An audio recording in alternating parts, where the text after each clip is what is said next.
Greetings, everyone, and a very warm welcome to another edition of Marketing the Invisible. I'm Tom Poland, joined today by Richard Mulholland in South Africa via Glasgow, where he was born and buttered for the first, 8 years of your life, Rich? Welcome to the show.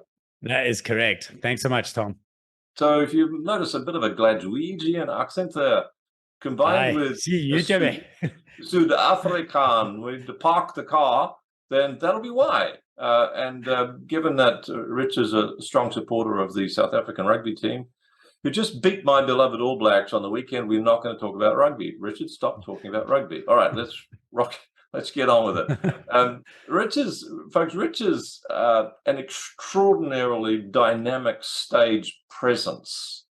People who attend his events write testimonials like, having Rich at our event were like throwing a grenade in and knocking all the doors down. He opened people's minds, their hearts, and so on. He is a tour de force, and the reason maybe lie in his roots, which is rock and roll roadie, turned entrepreneur, helps other entrepreneurs. I think what you like to say is you help them to suck less in public, right? That is correct.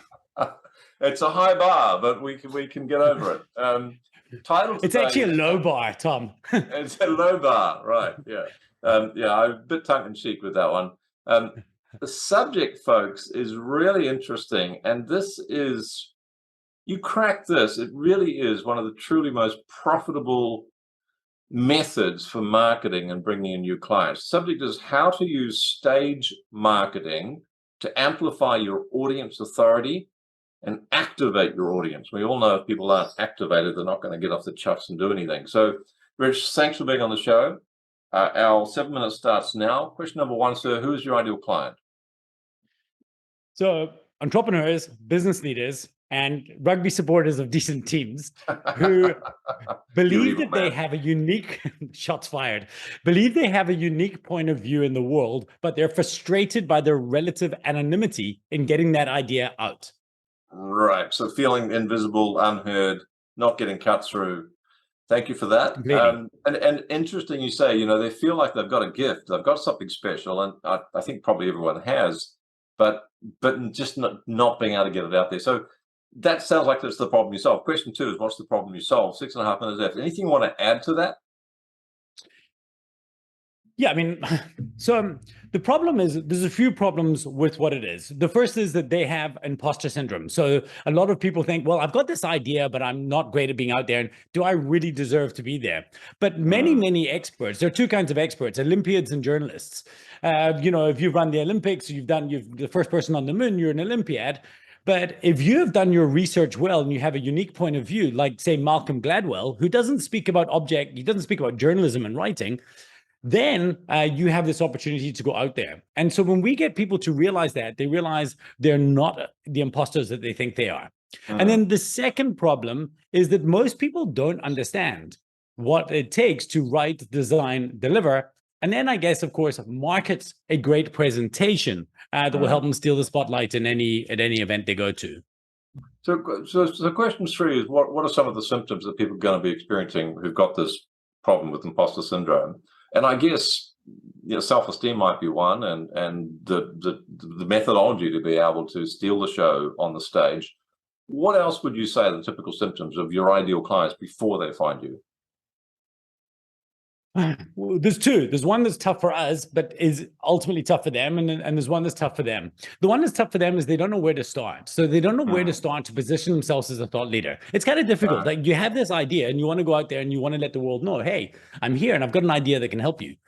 The other problem, though, and this is the one that's very, very frustrating with that for us, is that you've probably heard of it. It's called the Dunning-Kruger effect, where people who are bad drivers think they're good drivers, and people who are great drivers think they're worse. We kind of experts rate themselves lower, and amateurs rate themselves higher. And most people, when it comes to presenting, to quote Malcolm Gladwell again, that 10,000 hours, they think when we speak to them about their speaking, they're like, oh, but I've been presenting since before you were alive.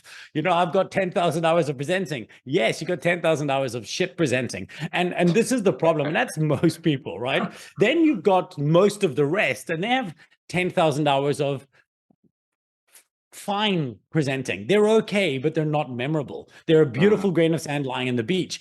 They have to be remarkable. They have to be different for people to say, hey, I want to hear that person. And we believe that that's what we got to solve for. What makes you stand out? What makes you different? What makes you a choice? And the big challenge must be remaining authentic during all that, and not actually, necessarily being as dynamic as Richard Mulholland might be on stage, or as good looking as Tom Pollard might be, but their own voice.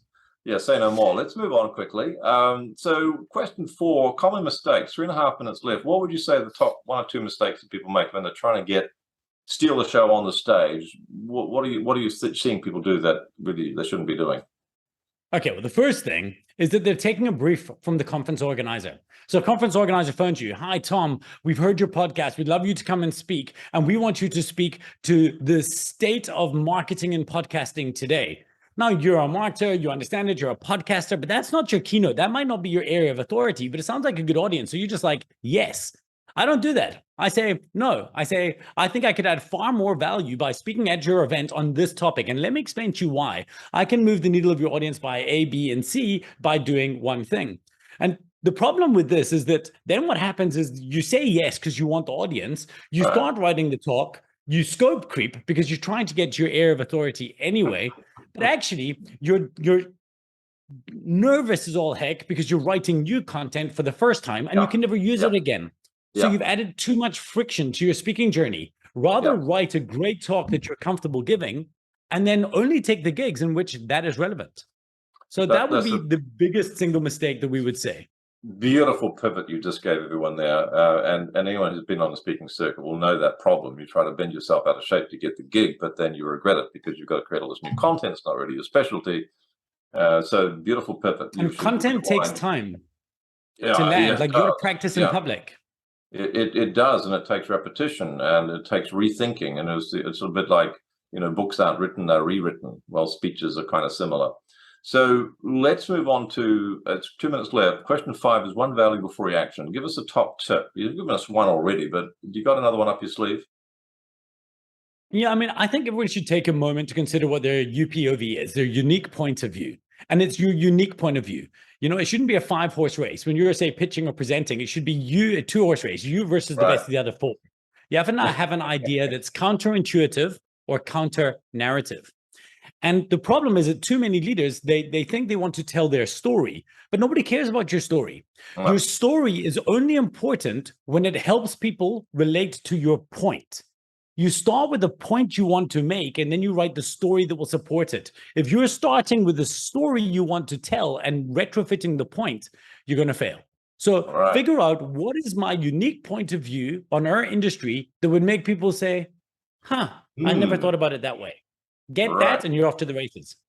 Perfect. Thank you, sir. Question 6, 50 seconds left. Valuable free resource. Give us a URL people can go to find out, get some cool free stuff from you. Yeah, so absolutely. If you go to msng.wtf/framework, we've created a Trello board and a video tutorial that will actually help you structure your presentation from the first word you say to where you get your ovation. Okay. www.msng, M for Michael, S for Sally, N for Nigel, G for Golf, .wtf. I'm not going to tell you what that stands for, /framework, /. Thank you, sir. 15 seconds left. What's the one question I should have asked you but didn't? Why is this the right time? And I'll tell you, it's the right time because the world is changing and there is an opportunity for those who are willing to put their hands up to take advantage of that disruption and change. Richard Mulholland, thank you so much for your time. Thanks for checking out our Marketing the Invisible podcast. If you like what we're doing here, please head over to iTunes to subscribe, rate us, and leave us a review. It's very much appreciated. And if you want to generate 5 fresh leads in just 5 hours, then check out www.5hourchallenge.com.